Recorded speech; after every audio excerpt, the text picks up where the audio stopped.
raw and we are real today. This is sort of an impromptu episode of I'm All Over the Place. This is I'm All Over the Place, and I am Dara Star Tucker, joined once again by my faithful co-host who's back with me, Greg Bryant. Greg Bryant. Tell them where they can find you. They can find me at Dara Tucker B on Instagram. They can find me at Dara Star Tucker, Dara with one R, Star with two, everywhere else. TikTok, Threads, X, Twitter, YouTube, Facebook. They can actually find me at darastartucker.com. I don't really encourage people to go there, but you can find out more about all of the things I do at darastartucker.com. So glad to have you for this, as I said, impromptu episode. Yeah. We were sitting here having a conversation and I said, let's turn on the mic. Well, Greg said, we said, let's turn on the mic. Exactly. And let's talk about it. Yep. Because it's the very kind of thing that I want to be able to share with you guys that doesn't come easily. You know, it's not the easiest thing to talk about, not the easiest thing to share. But I think this is the kind of thing that we should be letting people in on more, you know, on a more consistent basis. True. And really quickly, I was looking down because I wanted to get it right. December 17th, you will be at the National Center for Civil and Human Rights in Atlanta, Georgia. That is your probably final engagement of the year. Probably. It is basically music and breakdown. Conversation. Music and conversation series. Am I being interviewed? Is that what's happening? We're still deciding the exact format, but yeah, there will be some of that. You'll be talking to pianist Joe Alterman, who's a wonderful pianist. This is basically over the topic of anti-Semitism and more specifically, the Black and Jewish relations and confluence in the arts. But it's December 17th at the National Center for Civil and Human Rights in Atlanta, Georgia. I don't think there's a charge, but learn more at darastartucker.com. It's available there and on the center's website. We hope to see you guys down there. Yeah. Well, we turned on the camera today and the audio today because we've been having our own internal conversation. Dara has been asked to participate in something that I'm actually going to let you set this up. Yeah, well, I was going to say, speaking of which, I don't know if the talk I'm doing in Atlanta is necessarily around the issue of anti-Semitism, but it is about the relationship between Black and Jewish creative people, the creative arts and the history of the Black and Jewish communities and how we have collaborated and co-worked and, you know, very rich history that I love talking about. And I've talked about this on my, a few breakdowns and plan to talk about it in some upcoming breakdowns. And so it's a real passion of mine, this conversation, this topic. Song-wise, really quick, Dara is a singer. Some of you are still learning that, but that's her primary occupation. And the Great American Songbook is where you have learned immensely from. Yeah. In this jazz idiom, a lot of those tunes that we play and we learn and we're drilled on as beginning and current jazz musicians historically is the Great American Songbook. A lot of that contributed by Jewish songwriters who made their impressions on Black syncopation and, you know, Black American music, jazz. That was the crux of that, and how these two things and two cultures have come to be related specifically in the arts is where Dara will use as a conversation piece and exploratory with Joe Alterman, who is a Jewish American pianist, amazing pianist. It's going to be a good time, December 17th. Well, we wanted to tell you about that, but that's not why we came to you today explicitly. We just wanted to have a conversation about. Yeah, I was going to say, I'm just using that as a launching pad. I've been reached out to recently by an organization that wanted me to do some more conversation around anti-Semitism, actual conversation around anti-Semitism that I'm going to be doing going forward. And it's a strange time, I guess, to be doing this sort of advocacy work, though it's something I deeply believe in and have done, as I said, on my own many times in the past. Have done breakdowns and still, you know, plan to have more of these live conversations, this sort of music and interview type stuff going forward, 2024, around topics like this. But it's just an interesting time to start having conversations around anti-Semitism And it's a difficult time to have those conversations. And I was frank with the person we were having the conversation with. And I said, when I put out content that has anything to do with Jewish contributions to American culture or to Black culture or the cooperative nature of our arts and our humanities, I get so much backlash. I get so much pushback. A lot of it is from my own folks. Some of it's from people within the Jewish community, right-leaning folks. If I misstep, not misstep, but if I say something that they don't agree with or characterize something in a way that folks don't agree with, if I literally say the word Jewish, I know there's folks in my comment section that are going to be going off in ways that are they're devastating to me, to be frank. As much deep respect and admiration as I have for Jewish contributions to American culture, to know that within my community, there's all of this anti-Semitism. You can't call it anything else, anti-Semitism. And then, like I said, Jewish folks coming after me too, because I've, because I call out the alignment or the proximity to whiteness or white supremacy, God forbid, within the Jewish community. If I call that out, I get it from all sides. I think I get it from all sides. So it's tough. And I'm like, man, I shouldn't be feeling this way. I shouldn't be feeling like I can't speak out right now. I think that you feel that way for a very good measure, though, because you said it there, proximity to whiteness. I think there are a lot of Black American people who are upset at the fact that Jewish American people have not acknowledged the fact that they are, unfortunately, unintentionally, and in minority cases, intentionally supporting white supremacy. And I feel like the inability to acknowledge in America racism as a construct that matters, unfortunately, and to not acknowledge our place in that, regardless of who we are, Jewish, Black, white, is dishonest. And I think there are a lot of African Americans who are hurt. One time there was more of a consortium, more of a unity between our two cultures, ethnicities. It has eroded somewhat because of the unacknowledgement of white supremacy and proximation to white supremacy.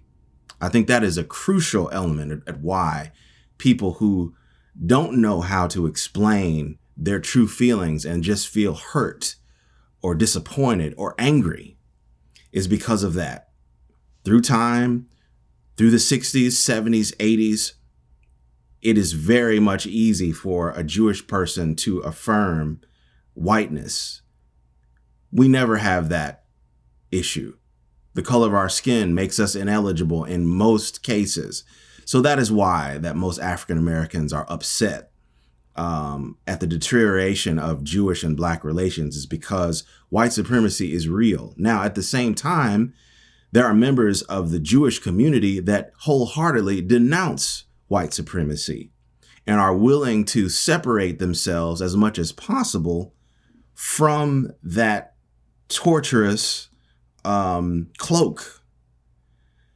And I feel that it is imperative for more Jewish people to speak out against white supremacy. Let us know who you are. Let us know that you don't support that. Let us know that, regardless of skin color, your ethnicity is distinct and separate and should be celebrated. And anti-Semitism is wrong, however you slice it. But with more assimilation into these false constructs that matter, the Black community has not heard the denouncement of white supremacy, and they have not felt the affirmation of Jewish Americans in things like Black Lives Matter, in things like modern struggle for human and civil rights. I don't speak for everybody, but I understand why folks are upset when there is a wholesale, what we all should be doing. Anti-Semitism is wrong. We should stand up for that. Homophobia is wrong. We should stand against homophobia. We should stand against racism towards Black and brown people. And when it feels like we don't have our friends with us, it feels isolating. And it feels like we're not able to really have the meaningful dialogues and come to the table because everyone is wondering, am I at the table by myself? I can say that I don't necessarily identify with that idea of being at the table by ourselves. I think Jewish people historically and currently have been major allies of the Black community. I think things have gotten real weird lately, but I don't see that Jewish people have dropped out of that conversation. I feel like Jewish voices have been at the forefront of movements like Black Lives Matter and have been huge advocates for that, because I exist in the social media space. And I feel like I have kind of a window to that, a front row seat to observe, where these conversations are being had and by whom. And I feel like Jewish people have been there. They don't feel like we've been there in this current conversation, which I don't really have any desire to get into all of the ins and outs of the situation that's happening in the Middle East right now. I feel like we should be able to have conversations about anti-Semitism in the United States and in North America without always feeling like we have to get into the issue of Zionism and all of that. But in terms of the social justice movements that are springing up right now, as an outflow of everything that's going on, I know that they don't feel like our voices have been there to support them, just in terms of their safety and their protection right now because of the backlash that is happening on the home front. But I don't think that's necessarily something that you need to lay at Black America's feet. I think that's everybody's calling to stand up when folks are wronged against. And it's hard when it's harder. It's not impossible. You can do two things at once. That's true. But it's harder when all the hell you've caught and you have not been able to stand up straight to give aid to someone else in earnest. Yeah, but we're doing that with the Palestinian people, and we should be. We should be. I'm 100% for that. Absolutely. We should be advocating Absolutely. for the Palestinian people right now. Absolutely. And I think they're just saying, and they're not just laying that at Black people's feet. No. I think they're saying in general, a lot of Jewish people that I'm hearing from, and I've been honored to have been connected with a lot of Jewish folks because of the, the minor. I'm not putting myself out here as a hero or anything like that, but I've done, some content around Jewish culture and anti-Semitism. And I feel like a lot of what I'm hearing from them at this point is that they don't feel like, it's mostly, I'm hearing that they feel like their liberal friends have not supported them right now. Mm-hmm. Their liberal friends in general have not supported them. And there have been some people who have specifically called out the Black community. I have not heard a lot of Jewish people to just necessarily, quote unquote, come after Black folks for not championing their cause in the way that they feel like they've championed our cause. I haven't heard a lot of them call us out specifically, but there have been some, there have been some that have.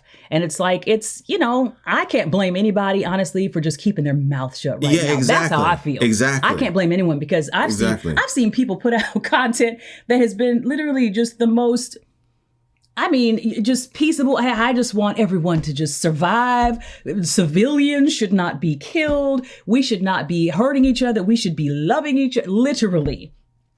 And you got folks, hashtag free Palestine, you got Palestinian flag in the comments, and you've got folks being accused of anti-Semitism. It's crazy right now. Exactly. It's crazy right now. It's like, I keep saying that people are fighting. I keep saying I'm not trying to talk about this larger issue that's going on, and we shouldn't always have to talk about that issue just to have a discussion about anti-Semitism. But it's like there is a war being, I've even used the word conflict. I certainly would not call what is going on right now a war. And I think that is an insult to Palestinians to be referring to what is happening right now as a war. That is utterly ridiculous. And any major publication that refers to what is happening right now as a war, I'm looking askance at them. There's some publications that I really respect and follow who keep referring to this as a war. This is not a war. It's an onslaught at this point. It's an assault. But I've used the word conflict around it. I've gotten attacked. I have said very little about what's happening because I've decided to listen. Yeah, I've decided to listen to Palestinian voices. I've decided to listen to Jewish voices, and Israeli voices around this, and just shut up and stay out of the fray. But if you say, if you even allude to anything, it's like, I'm sure we put this up on YouTube. The comments are going to be filled with all kind of crap, vitriol, though, we're not waving the banner for anyone No. We're speaking around the issue and about the issue. But it's shark infested waters. You can't say anything without misstepping. Exactly. But I feel like fundamentally, Black folks understand the struggle of other marginalized people. And this is one of the reasons that Black folks have really affirmatively come down on the side of the Palestinian people. And that was a message that I put out there at the beginning of this year when I talked about the relationship between Black and Jewish people. And I said in the 1960s, Nation of Islam came along and this Black nationalist movement, and we started to identify more with the struggle of the Palestinian people and started to understand what that whole issue was. That's when the shift happened. That's when that sort of breaking apart happened around that issue. And so it's hard to talk about anti-Semitism without talking about Zionism. I hate to say that. And people say it's that in and of itself is anti-Semitic, that you always have to bring up Zionism to have a conversation about anti-Semitism. But it is difficult to separate those two things. It's difficult. It's not impossible, but it's difficult because once you start scratching beneath the surface and asking about the why, then you end up having this other conversation, as is happening right now. That's the natural sort of outflow of that. So I jumped into those shark-infested waters a few times this year and kind of learned my lesson that this is not something that is really very deep. I don't want to say it's not appreciated because it's always the extremes that have something to say. It's always the extremes that want to scold you for daring to speak about things that are really unspeakable at this point. Yeah. But the people in the middle, many of them appreciate it. The person who reached out to me to be involved with this campaign against anti-Semitism, she appreciated what I said. Even though I did in that video earlier this year, I made the point that we have to hold two realities at the same time. Jewish people have been historically horribly marginalized and victimized and deserve protection and deserve advocacy. And at the same time, it is possible for them to be aligned with white supremacy. That is possible. Absolutely. So she reached out to me having seen that video and understanding my position on that fully. So there are plenty of Jewish people who fully acknowledge and understand that sort of that duality. Yep. And they live with that duality. Yeah. No, it's Plenty of them do. Plenty of them do not. And they were in my comment section, making that well known to me. Like, don't dare call us white. And there's no way that we could, at all promote white supremacy. It's like, well, shoot, Kanye's out here promoting white supremacy. Absolutely. So don't tell me you can't. Absolutely. Candace Owens is doing the same thing. So 100%. You're not immune. 100%. 100%. Independent thinking, there is a cost to be an independent thinker. We see that with folks who don't align with what we believe in. If we have a view that might be, not the norm, but is human, is humanitarian, but does not take a side, then all of a sudden it's not enough for somebody. It's not enough for this other person. There's a cost to being an independent thinker. And I'm not talking about necessarily being a thinker that is extreme. You don't have to be extreme to be independent. And there's still a cost. And that's where a lot of folks have, again, chosen to listen, as you said, and not speak. Yeah, extremism, I think, on all fronts is the enemy as far as I'm concerned. Mm-hmm. Extremism is the enemy. I think the point I was trying to make earlier is that not only are we seeing, that's when I got into the whole thing about the war versus conflict versus what's the language that we use. Is it okay, the genocide that's happening? You've got to use the exact right language and the exact right words. All of that is a part of the PR war that is being fought at the same time as the violence that is happening in our world right now. There is a PR war that is happening simultaneously. And if you are caught not using the right language around this, we don't call them this. They are not a nation. They are an occupier. They are a colonizer. They are We are Palestine. We are if you're caught not using the right verbiage, the right language, I mean, we live in that era right now. You will be shot down. And I say that metaphorically because, as I said, the PR part of this feels like its own war. That part of it is a war. Yeah. Yeah. And those are the murky, to further the war analogy, you're running into landmines everywhere.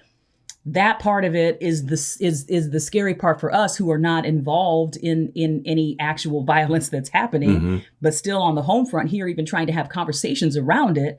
We are getting caught in the crossfire of the war around words and the narrative and the framing of all of this. Yeah. And so I guess to get around to my original point, because I have hesitated to place my voice in this conversation, I was accused by one Jewish woman of centering myself because I put up a video of a Jewish man, and I'm trying to remember his name. He's a very well-known speaker and writer who is Jewish, because I put up a video about him. And, she came in the comments accusing me of centering myself and centering my voice. I'm like, okay, I'll back off. I won't really say a whole lot. And because I have not said a whole lot at all, really, about this situation that is unfolding, I'm hesitant at this point to even dip my toe in the water and say anything. But I know I have to put out some declarative messaging at this point, because I have agreed to do something that I fundamentally and morally believe in, which is to speak out against anti-Semitism. Yeah. This is an important message that needs to be put out there. Yeah. We need to be talking about it right now, because people are in danger right now. Yeah. And if I was Jewish, I would want somebody to be talking about it right now. Yeah. And I would want to know that there are Black people in this world who are not afraid to advocate for us, because yes, they have advocated for us. They have advocated for us, Jewish people, and this has been an exciting part of the research that I've done. And there has been other research that's been done on this, but I've done my own kind of exploration this year in having conversations around Jewish people being that sort of bridge between waspy white culture in the United States in the early part of the 20th century, really, and going forward, but being that bridge between WASP culture and Blackness. Yeah. Being some of the people who were coming out to the clubs in Harlem at the height of the Harlem Renaissance, and who were reading people like Langston Hughes and W.B. Du Bois and Zora Neale Hurston and many other writers of that era. Jewish people were the ones making a lot of those first connections, who were not afraid to interface with us and to take real, to invest, make real investments, and to have real cultural conversations that did not necessarily feel, I don't know what it felt like at the time, that didn't necessarily always feel exploitative, but that could veer into the realm of a little bit of cultural appropriation and exploitation. Yeah. Yes, that was possible. But I feel like, in a way, a lot of that conversation and those interactions that were being had at that time were organic, and they were real, and they were natural. Right. We were just having a whole, I think you have a point you're trying to make. I was going to go into the conversation we were having this morning around the worship collectives and stuff. But go ahead and say what you want to say. I think it's a good idea and a good personal practice. It's okay to need help. It's okay to ask for support, but make sure you as an individual are giving the same support to someone else. That's what I want to say. History is important. We need to learn it so that we know the framework of where we're operating in, so that we don't make the same mistakes, so that we can improve on the current climate and culture. But we have to invest in order that an investment be made in us. One of the things you've told me personally in life, you may not get the same investment. If I give to you, you may not give to me, but someone else will give to me. And I feel like it's important, if we ask for help, if we ask for support, that we have also given someone else support. That's what I want to say. Yeah, but I feel like Jewish people can expect that. I feel like Jewish people have been at the forefront of so many. Let's just, I'm putting it on a personal level.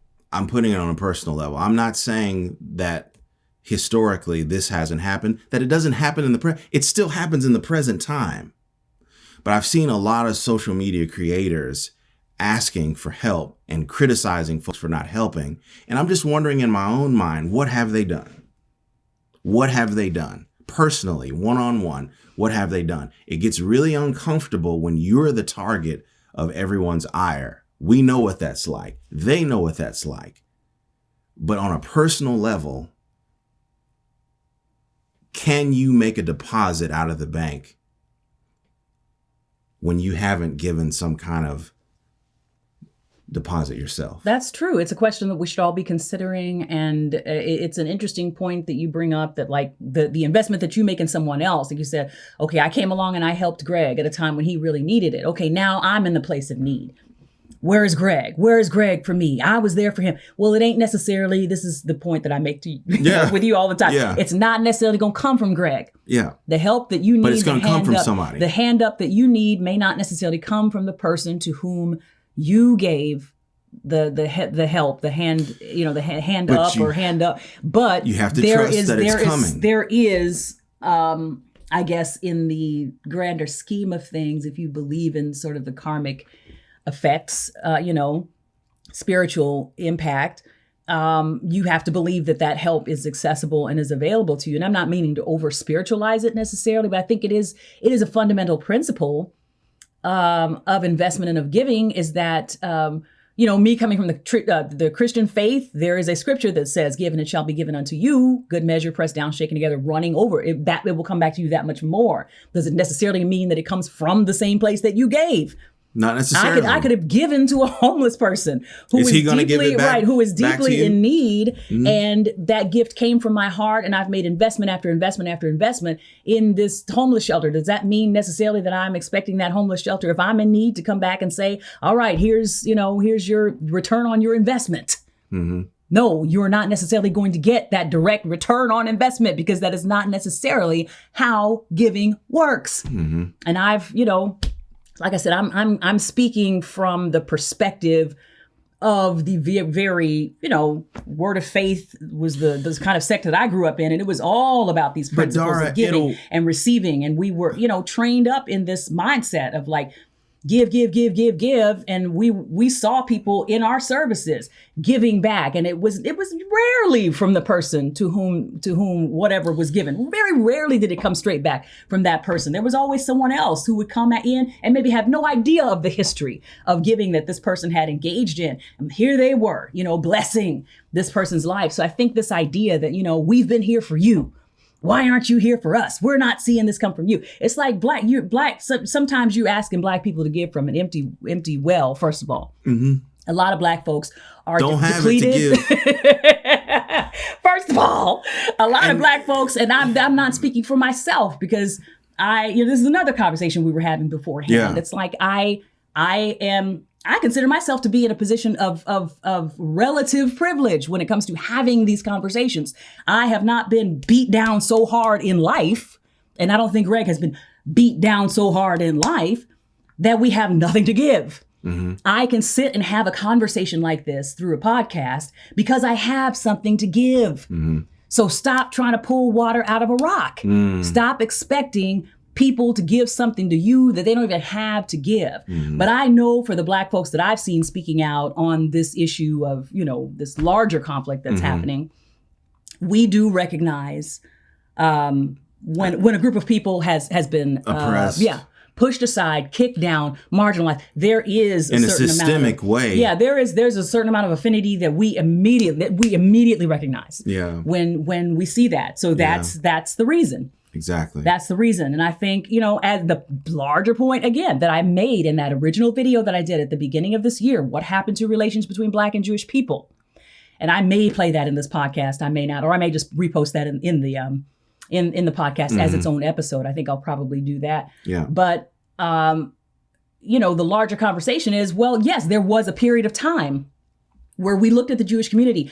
And, the era of time that really speaks to me, the mid part of the 20th century, early part of the 20th century, where so much of the art and music, culture that I value comes from, where Jewish people were seen as this kind of underclass, they're scrappy, they're getting it any way they can, they're living in the slums, there's no Jews here, and, the Holocaust is happening, and all of this crazy confluence of stuff is happening, where we did see them absolutely as a marginalized people. cast out group of people. Absolutely. They were called Black in certain scenarios. If it said no Black people, then they knew that meant no Jewish people. Yeah. Yeah. So shared history. Yeah, there was a point in time where that affinity was made very clear, where we did, I think the way that people are seeing Black folks respond to the issue with Palestinian people, where they did see Black people respond in kind, because we saw that. We saw that connection. Yeah. But things began to shift. Middle of the 20th century, things began to shift. Is everything hunky-dory now? No. But we know there has been a major shift. Yeah. There has been a major shift. Yeah. And Jewish people, as I said in that video, are an American success story. Yep. And that is a positive thing. It's a positive thing that has this edge of like, it just can get weird, because now it's like, oh, you're seen as the, one of the overlords. But let's acknowledge that a shift happened. Yeah. That is fundamentally, I believe, at the root of what happened between relations with Black and Jewish people. And I think a lot of Jewish people heard that message. I think it's hard for me, having gone through all of the backlash that I received from that. I found out recently Ben Shapiro's did a response video to my thing, and I couldn't even really get through it. I was just like, oh my God, it was really angering to me. Yeah. Some of the stuff he was saying. He's another person that wanted to deny that Jewish people could be aligned with white supremacy. But it's hard for me to sometimes remember and step back with all the melee around that and remember the majority of Jewish people that saw that video appreciated the message that was being offered and acknowledged that, yes, this is, we had our come up. And yes, we are able to align with whiteness. We have a proximity to whiteness with, as I said, an asterisk. Yeah. It will never be unequivocal. Yeah. But it's there. Yeah. It's there. And we understand that this whole shift is really at the heart of a lot of the separation that happened between Black and Jewish people. And so many, especially young Black folks, are not even really deeply attuned to the history. That's true. That's very true. They're not really attuned to the history. They're not thinking about... It's very true. What happened in 1940 some odd. They're not thinking about any of that. All they know is these people are well off. Every Jewish person that I know is wealthy. All the tropes, all of the whatever. Unfortunate. That get repeated. That's all they've ever They have no context. seen. They don't look deeper into the history at all. And you're exactly right. History is important. We cannot discount the present, and we have to work to understand how we fit, and not just how we fit, but how our environment is, and how other folks and how we relate in our environment. We're not a vacuum. Nobody is a vacuum. Does that We don't live in a vacuum. Yeah, sorry. We don't exist in a vacuum. Nobody is an island. Brain fog. I think folks got it. Yeah. I think they understand. Yeah. They meant what you knew. We don't exist in a vacuum. We don't Thanks. live on an island. It's true. And that's a lot of my criticism. We are getting to be, you come in with me. We get to be old fogies a little bit. Yeah, exactly. That are kind of, we're inclined to scold the younger generation just a little bit. Like, back in my day, we listened to we listen to these classic writers, and we watch classic comedians, and we really plugged into immigrant cultures, I guess, as they existed through most of the 20th century. And we feel, especially with Greg and I both, having such a deep connection to the history of music in his case, and music and film and television in my case, like we feel more and kind of unusual for Black folks, I would say, in our era.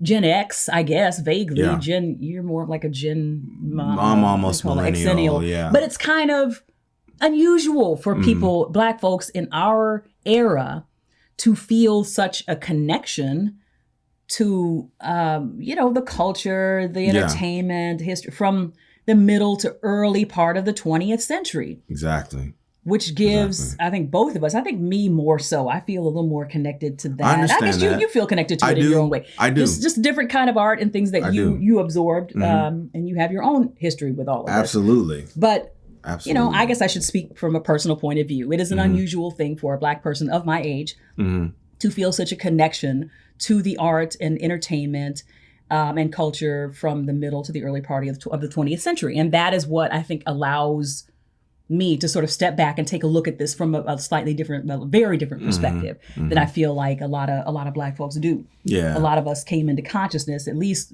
historical consciousness of like what was really going on, like late 60s. It's like that's about as far back as a lot of us go. Yeah. You know, when the Black Power movement Yeah. came along, it's like that felt empowering to Black people, particularly of your era, Greg, who were latching on to hip hop. Oh, yeah. And it was like, you know, Nation of Islam had a large voice at that time, and the Malcolm X movie being made, and a lot of Black folks, you know, Million Man March. Greg was there. Yep, I was. Say, I was there. I was, absolutely.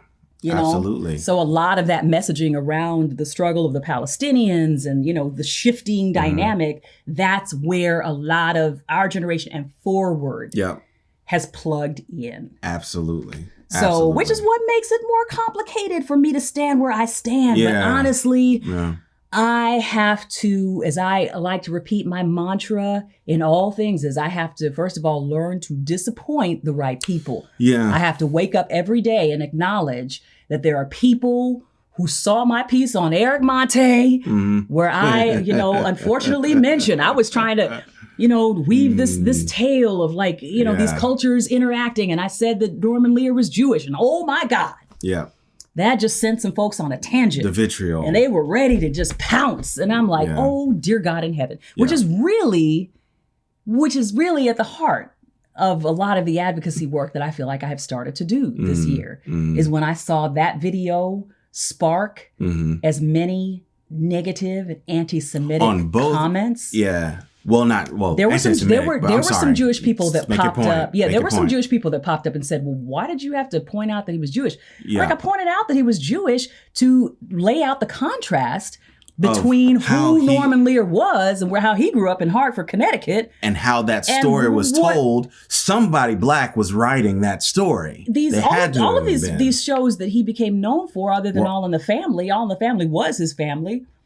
Was all Black Black shows. So he had to have help from and he wasn't just a white guy, he was a Jewish guy. So that was my point. He had to have help from a Black creator. Where did he come from? And man, that just opened up the portals of like just the seventh rung of Dante's Inferno, the anti-Semitism. And it was like, what is that? What in the world is this? That was very, I guess it was naive of me, you know, not realizing how deep some of this stuff goes. What the climate is. But you found out.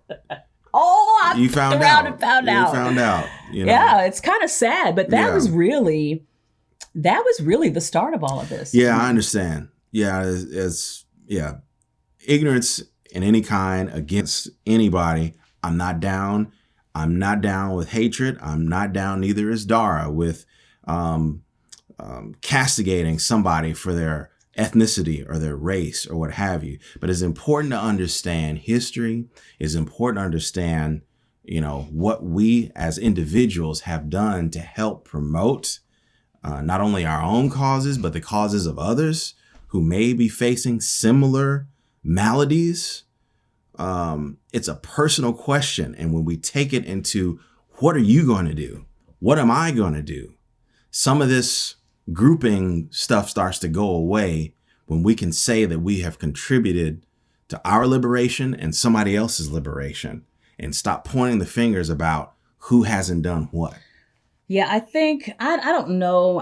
My general impression is, and this is just from my point of view, that I feel like, Greg, again, with you having a little bit deeper roots and knowledge around certain issues, and you know, I think you're probably coming from a much more sincere place than a lot of these folks are. And I have to say that because of the space that I exist in, which is mostly the online space. And I get to see a lot of these comments. I get to see a lot of these people's profiles and their pages and the crap that they say under my post. And I'm talking about people making these anti-Semitic remarks. And I'm specifically talking about Black folks making these anti-Semitic remarks under my post. And I'm by no means saying this is the majority of Black folks in the United States. Like I said, the folks in the middle, which included a bunch of Black folks, were approving and excited about and embracing of the messaging that I put out there this year. But the folks at the extreme, who have just landed in this place of the Jews this and the Jews that just makes me it's just such a repellent thing to me.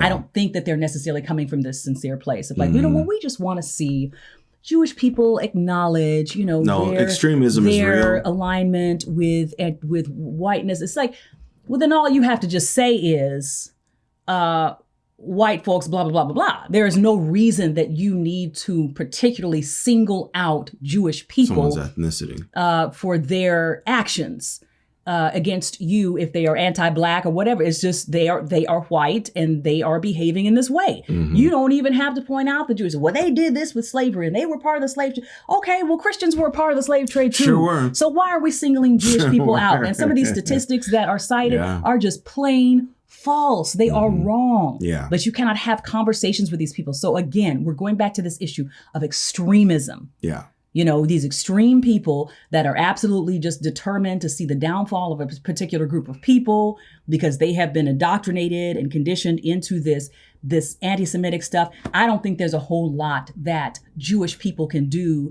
to acknowledge this and state that and align with this and all of these precursors to this is how you avoid people coming after you because of your Jewishness. I don't think any of that really matters. That's just my point of view from having seen things the way, from the point of view I've seen them. Mm-hmm. I think a lot of these folks, in the same way that we deal with racism, well, if Black people would just acknowledge this, and if they would just clean up their neighborhoods, and if they would just say, if they would just denounce, what's going on in Chicago, if they would denounce what this person said, it ain't even about all that. They don't like you Black. Yeah. And it really doesn't matter what you do. If they are anti-Black, they're probably going to keep on being anti-Black and finding more and more reasons and ways to be anti-Black, to be racist, plain and simple. So the people who are dedicated and determined, some of these people hold anti-Semitism as almost a deep spiritual belief, part of their spiritual practice. And I'm trying to tell you from just having experienced such an onslaught around this stuff this year. This is a part of their spiritual practice. This is a deeply held belief for them, just like there are white folks who hold racism and anti-Blackness as a part of their culture, their being. It doesn't matter what you do. So that part of it is important. It is important for me to acknowledge. It's like, well, we can't necessarily put the onus for this on Jewish people. There are a lot of people that have just been indoctrinated and culturated into this anti-Semitism. And that's the part that sucks. There's not much that they can do about it. And so, no, I don't feel like Jewish people necessarily as Jewish people owe Black people any sort of, explanation of what the Jewish involvement in this and this and this has been. That's the proximity to whiteness. Acknowledge your proximity to whiteness, your affiliation and your alignment with whiteness. And we got all of that covered. It's been covered. We do not need to specifically focus on the actions of the Jewish people in relation to anti-Blackness, because we know it's been there because of their proximity to whiteness. But let's be able to have that conversation. Do not shut Black people down. Now that part I will jump on. Don't shut Black people down when it is time to have a conversation about your alignment with whiteness. Because that's real. Like, do not pee on my leg and tell me that it's raining. Let's not gaslight, and let's be able to speak the truth. And then we're all good. Right. Like, we're all good. I'm not here trying to tell Black people that they don't see what they see. I'm not trying to tell them that they're crazy, but anyway, I could go on and on and on. But it sparked a whole conversation within myself. I'm like, why is it not okay? Well, not okay, but why I hate that I'm feeling a sense of hesitance. No, you're around being able to speak out about anti-Semitism right now. It's like, well, kind of obvious, but it's sad. Anti-Semitism is always wrong. But I feel like a lot of social media in general, this is a different conversation, but I'll make the point. A lot of it is a rush to post because someone wants to be first, someone wants to be heard, which is valid. But sometimes, it does need to be a more traditional media route where you do your research like you do before you come to a conclusion, that you have a thought process before you just rush, to speaking. It isn't always important to be whatever. And you don't owe yourself or anyone else the burden of being, let's hear what Dara Star Tucker's got to say about so-and-so. About everything. No, Dara Star Tucker says her own messages when she gets good and damn ready. I'm not the news. Okay. I'm not the hot take. And that's another thing that's so weird. why so many folks are going to social media for their news. That is what you guys, I'm not really as involved to that level. That's what you guys are being seen as, like an arm of the watchdog branch. That's where it's moving, though. Independent journalism, but if we're honest, for better or for worse, if we're honest about it, it needs to be taken with a grain of salt so that we don't just find folks to affirm our confirmation bias. There needs to be somebody in the middle. There needs to be someone who is credited. You don't take any money to do a particular, breakdown, from anybody. These are your thoughts. The breakdowns are. So, yeah, I've really tried to avoid that space of just being that person who's got to just, be quick on the jump. And a lot of that stuff is motivated by views and clicks and shares and likes. It's like, if I get on this hot issue right now, then people are going to, they're going to be here and they're going to be sharing this. And it's like, I try to take a lot of care with what I put out there. I try to be very careful with what I say and how I say it, especially with a hot button issue like this. Yeah. And as you said, anti-Semitism in all its forms should just be, that should not be a controversial thing to say. Sometimes it's not about what you say. It's about when you say it and how you say it. It's like, oh, there's all this insanity happening in the Middle East. And my message is stop being anti-Semitic. Well, that's the right message. Is it the right message at the right time? As I said, I feel like there should not be a wrong time to say stop being anti-Semitic. Right, exactly. That's weird that it feels like there could be a wrong time to say stop being anti-Semitic. But I feel like, as I was telling you earlier, I feel like the only weird part about it is that I have not put any messaging out there. And I have not, it's not like people have been inundating me with like, what are you going to say? What are you going to say? A few people, here and there, but not, not a whole lot of people have been expecting me to speak out right now. But the very fact that I haven't, because I got such backlash just from putting up the video from the Jewish man whose name I'm not remembering, because I got such backlash from that, I haven't had a whole lot to say. Yeah. And I feel like most people have just respected the fact that I haven't had a whole lot to say. But it makes me a little hesitant because I haven't had a whole lot to say. And so now I feel like it's creating the impetus. It's creating the necessity for me to put out a more holistic message about, it's like, I'm not the freaking White House spokesperson. I'm not a politician. I'm not here trying to carefully craft a message and address all sides. And it's not for me to feel like I've got to present this issue in its totality at all. Like, I don't want to I've got other things I'm trying to do. I've got, I just heard from my virtual assistant, and it's like, okay, these are the things we've got on the docket. I'm trying to get a certain amount of things accomplished for November. And I know how much things like this can take me completely off course and get me wrapped up in some back and forth that I don't really want to get wrapped up in. I've spent enough time in this space this year already, and this is not really how I'm trying to finish out the year, because November is probably going to be my last month to really hit it hard with breakdowns. So I've got goals. But I feel like now, with having made the decision to work with this group, which I'm really excited about, to help bring some more awareness to the issue of anti-Semitism. Now I feel like it just creates the impetus for me to put out some more definitive messaging around, look, this is where I stand and this is what I'm advocating for right now. I don't like the idea of having to land on team this or team that. That kind of thing, honestly, irritates my spirit. This is your hashtag. What's your hashtag? Who are you standing for? What team are you on? This is not freaking sports. This is not sports. This is real life. These are human beings. Who've paid a tremendous price, and their families. I don't care how many people say, it's not complex, it's not complex. I get why people say this issue is not complex, but don't jump on people for saying that the issue is complex. There is complexity to the issue, although for many people, the morality, the fundamental morality of what is happening on a larger scale is simple, is straightforward to many people. But don't jump on people for trying to bring some nuance into the conversation.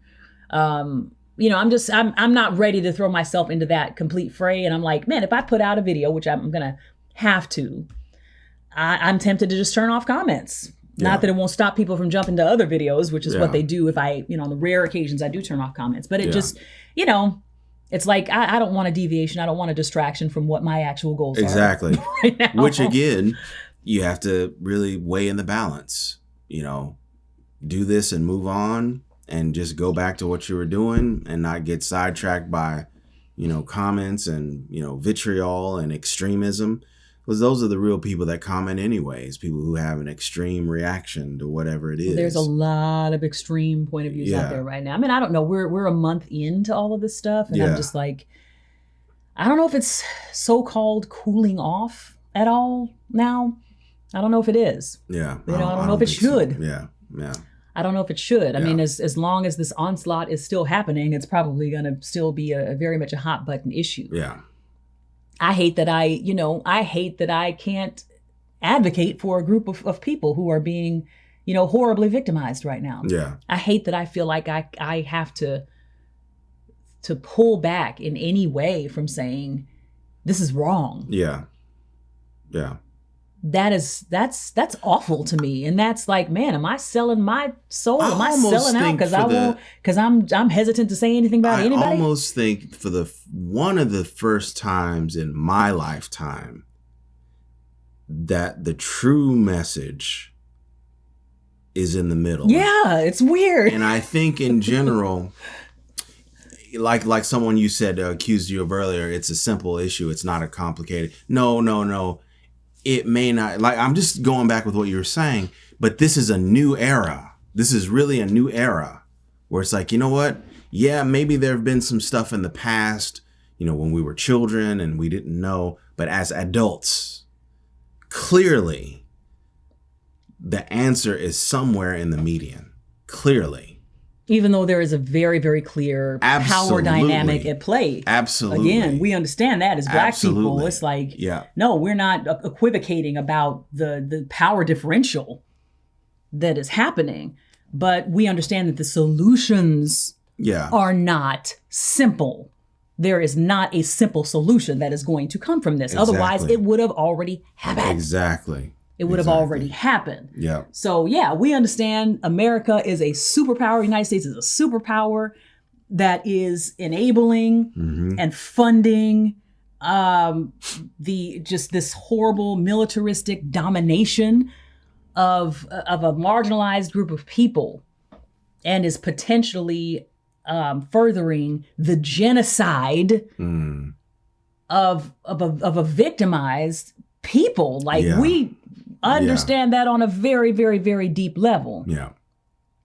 But we also understand you don't just get up and pop off on social media and say, this is how it is, and that's how it is, and that's just it. And it ain't complicated. Shoot. Antisemitism is still wrong. It's still wrong. My grandmother used to say, holiness is still right. Antisemitism is still wrong. Yeah. Yeah, that's it. It just, and considering how all of this started on October 7th. That in itself just fully deeply complicates the issue. And it's like, good Lord. Yeah. Yeah.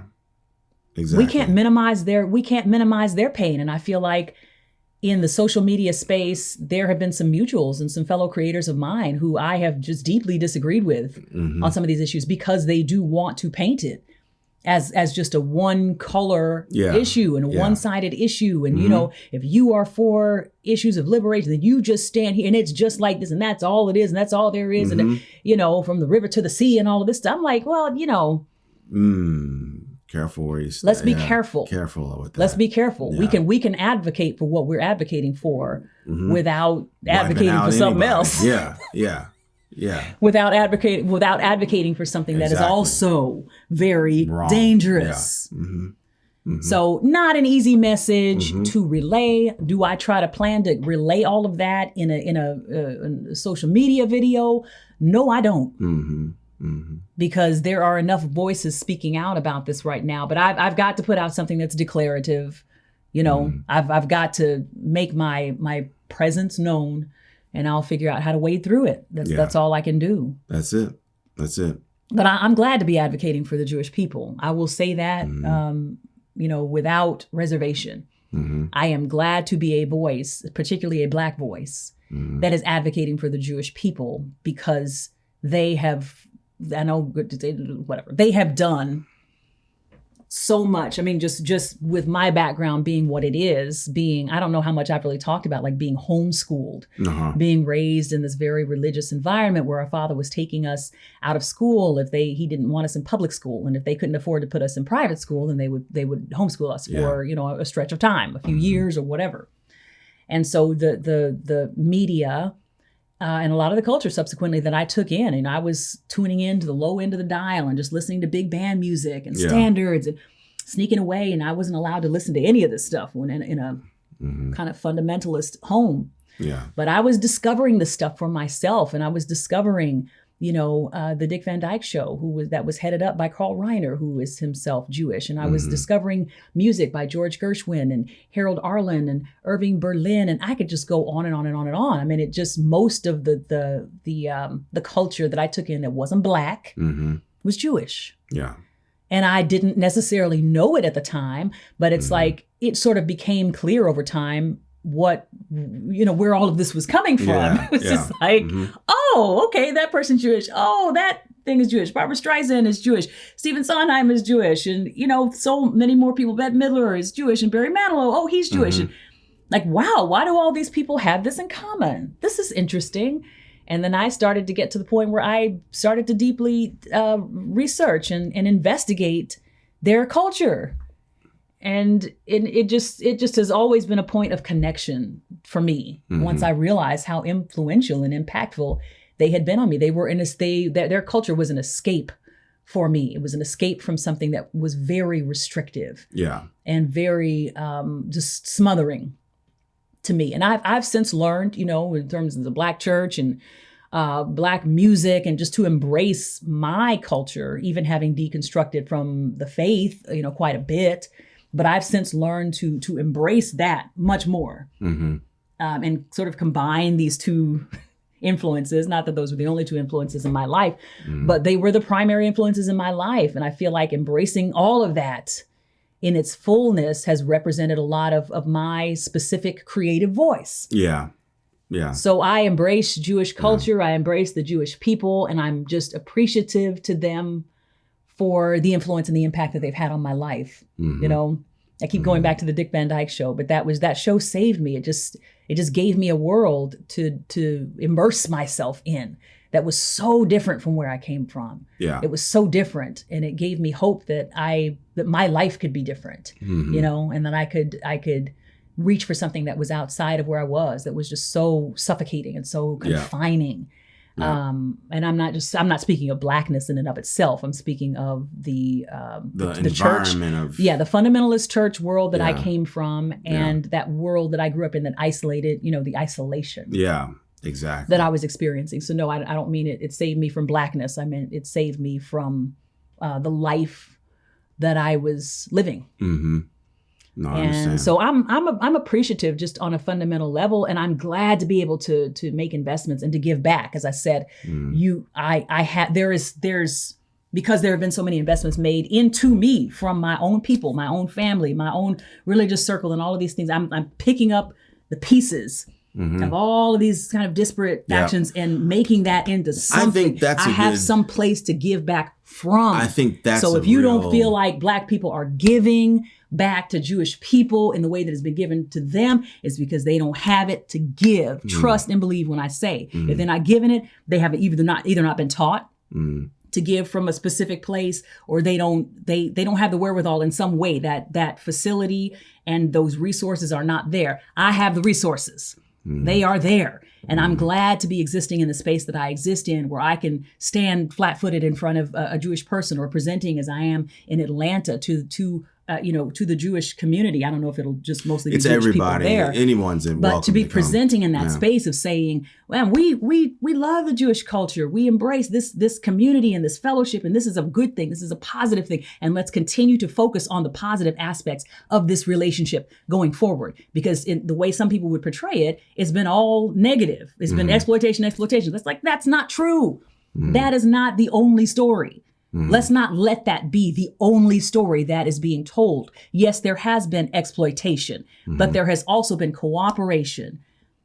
And there's been giving, equal giving back and forth. There's been a whole lot of history that's gone on. And let's not forget the real and total and complete history. Yeah. Let's not allow that to be spun into something other than what it is. While we do acknowledge, the negative or damaging aspects of that history, I'm not attempting to gloss that over, but let's tell the whole story. Yeah. That's my passion. Let's tell the whole story. And I feel like I am in a unique position to be able to do that. I'm not the only one, but I guess that's what unique means, but I am in a position to be able to help tell the full story that exists between Black and Jewish folks in this country. And I'm happy. I'm honored to be there. It's a unique position to be in.